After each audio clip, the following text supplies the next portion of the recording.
Welcome everyone to another startup and automobile documentation. What we're looking at today is a 2020 Ford Escape Titanium.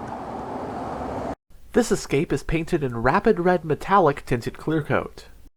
It does have Securicode and smart key access in the front doors. On the key fob you have the buttons for lock, unlock, remote start, power tailgate release, and panic.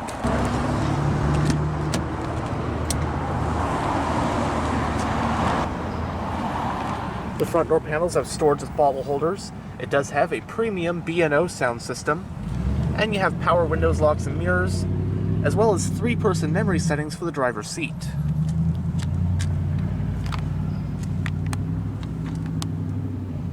It has an ebony interior, and the titanium trim comes with leather seats.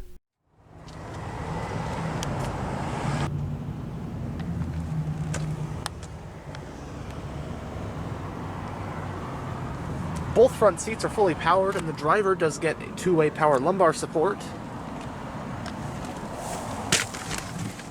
But now that we're behind the wheel, let's go ahead and start the engine. And of course it has push-button ignition.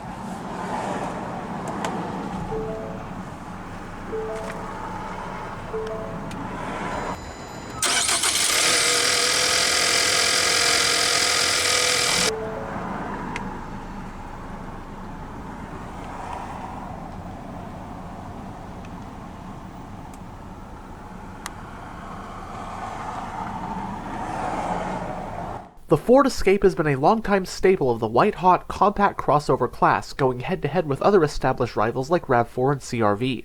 The Escape made its debut for the 2001 model year, and as of the 2025 model year is currently in its 4th generation.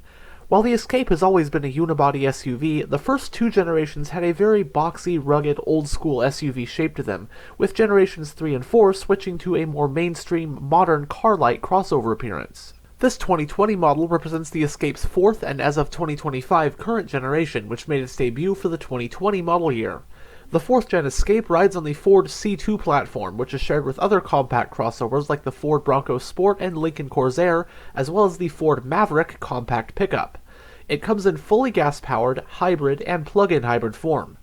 The 4th gen Escape is lighter than the outgoing generation, while still being longer, wider, and more spacious. For 2023, the 4th gen Escape got its mid-cycle refresh, which added a revised front fascia, updated tech, and an all-new trim lineup. Trim levels for the US market 2020 model year Escape included S, SE, SE Sport, SEL, and the range-topping Titanium like this one. Non-hybrid Escapes had 2 EcoBoost branded engines to choose from depending on the trim, those being a 1.5-liter turbocharged inline-3 and a 2-liter turbocharged inline-4, the latter of which being what this one has. The Escape Hybrid uses a 2.5-liter naturally aspirated inline-4 and assistance from electric motors. The non-hybrid Escapes use an 8-speed automatic transmission, while the hybrid models use a CVT auto. Front-wheel drive and all-wheel drive were your drivetrain options, with the 2-liter EcoBoost engine being paired solely with all-wheel drive.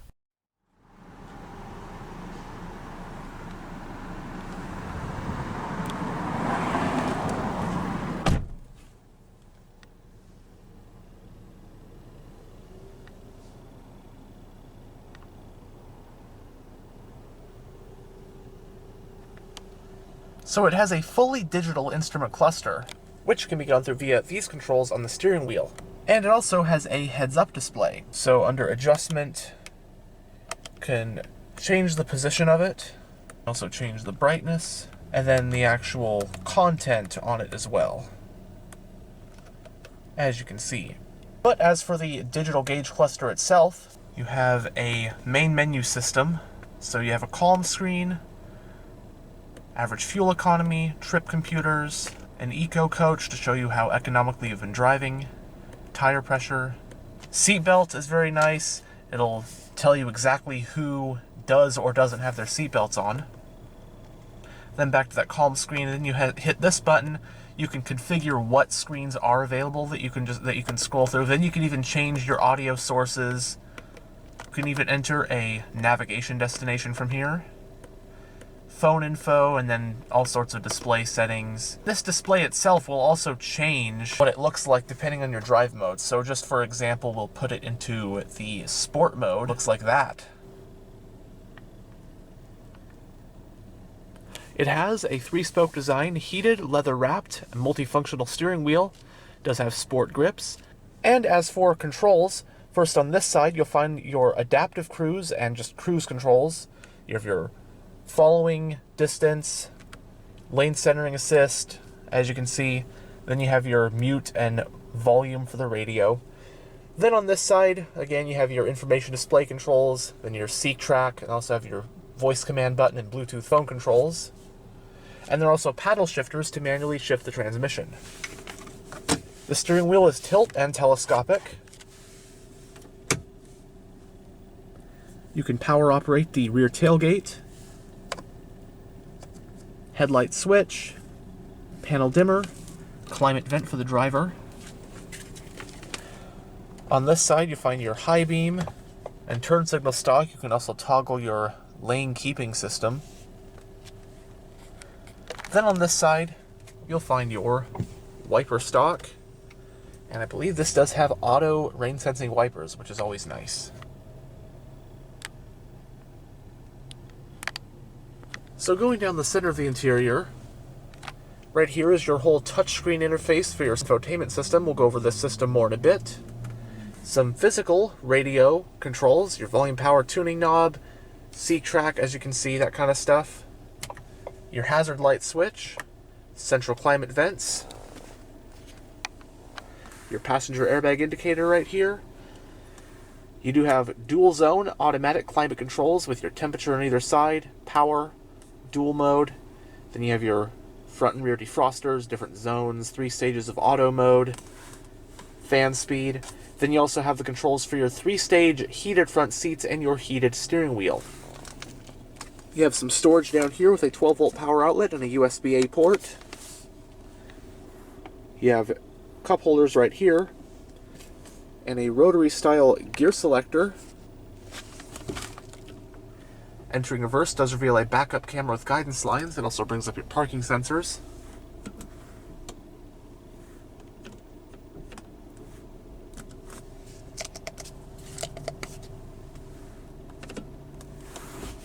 The parking brake is electronically operated. You also have your auto brake hold. With this button, you push that, it's for your parking assist, so it'll automatically park for you, and it'll tell you what to do. Then you can just toggle your parking sensors and your auto start stop. And then you have your drive mode selector.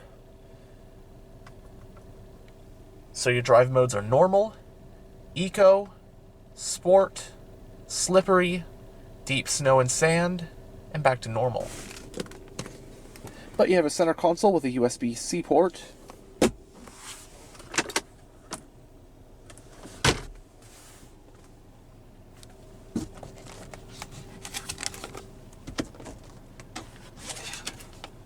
Both sunvisors have vanity mirrors and lights. And on the driver's one, you also have your garage home link buttons. On the overhead console, well, you have a auto-dimming rear view. But then you have a sunglass holder, LED reading lights, and the controls for your panoramic sunroof. Alright, now onto the infotainment system in this 2020 Escape Titanium. Now the screen is obviously not flickering, that's just the camera messing around. But we're on the home screen right now with your audio info, phone info, navigation. But we'll go to audio. Your sources are AM, FM, Sirius XM, plus Bluetooth audio streaming. Phone for pairing a phone, obviously. Then you have your navigation system.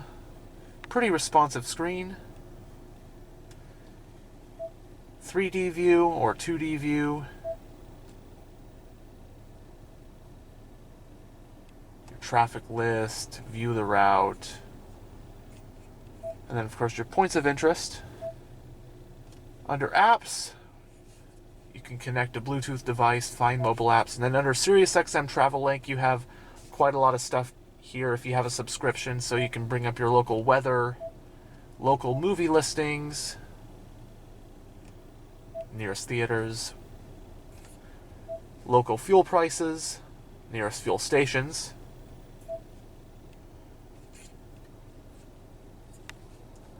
Then finally under settings, under sound settings, equalizers, that kind of stuff. This B&O sound system has some pretty awesome bass.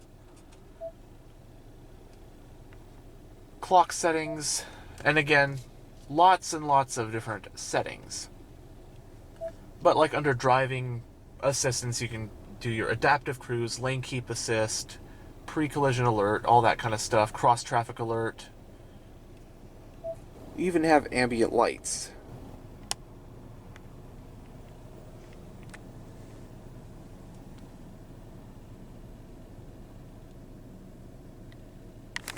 But now we'll roll down the driver's window and have a look at the engine bay. All 4 windows are fully automatic.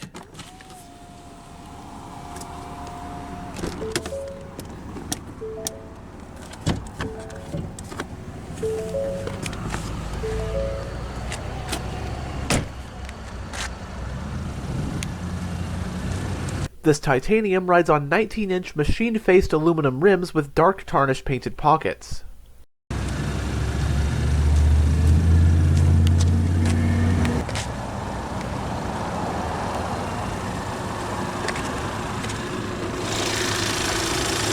Powering the non-hybrid Escape Titanium is the Escape's top engine for 2020, that being Ford's EcoBoost 2-liter turbocharged inline-4. It has an aluminum block, an aluminum head, dual overhead camshafts, 4 valves per cylinder, direct injection, and twin independent variable cam timing. Horsepower is rated at 250 at 5,500 RPM, and torque is rated at 280 pound-feet at 3,000 RPM. This engine is paired to an 8-speed automatic transmission with a manual mode, and power is sent to all 4 wheels. Premium fuel is recommended, and with a 15.8-gallon fuel tank, EPA estimates are 23 mpg in the city and 31 mpg on the highway. It has a McPherson strut front suspension and a multi-link rear suspension. It also has 4-wheel disc brakes.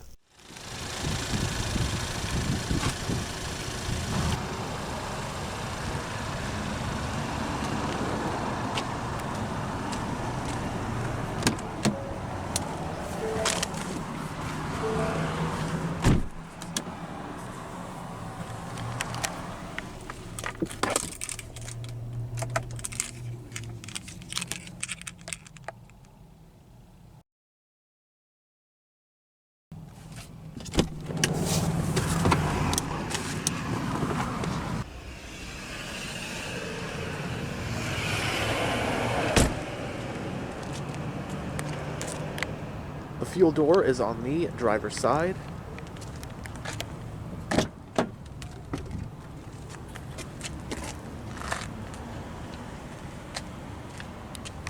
You also have storage on the back door panels.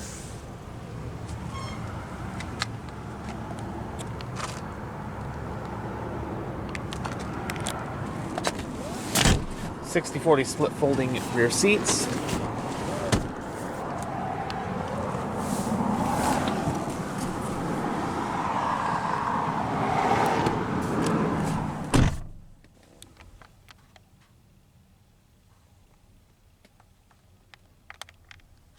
So as for space back here, I'm about 6'1" with the driver's seat in a pretty comfortable position for myself, and I'm pretty impressed with the space in the back of this Escape. For one thing, you can adjust the seat back, you can recline it with the same lever you use to fold it down, so that just adds even more to the space. But footroom is excellent, legroom is pretty good, even with the seat as far back as it is.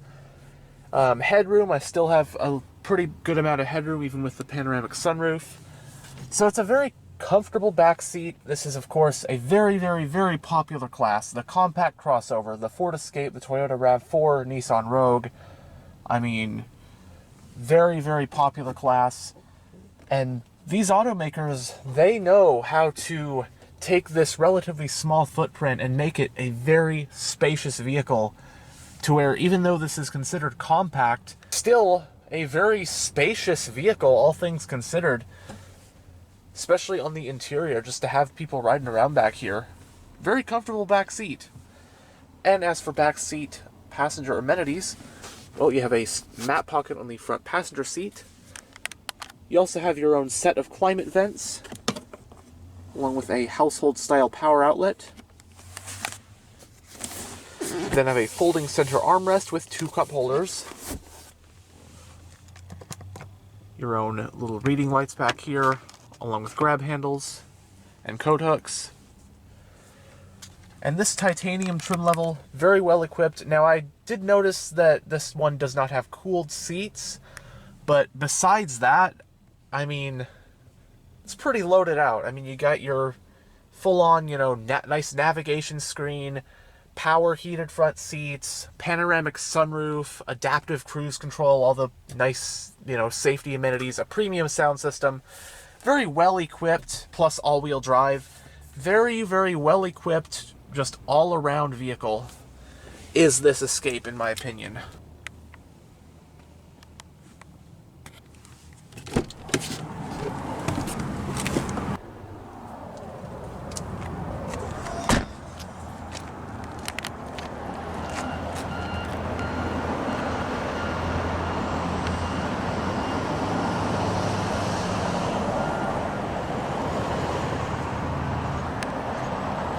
It does have dual exhausts and a rear wiper.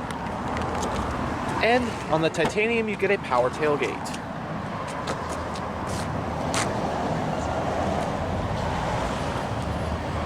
The Escape offers up to 37.5 cubic feet of cargo space with the back seats up, and 65.4 cubic feet with the back seats folded down.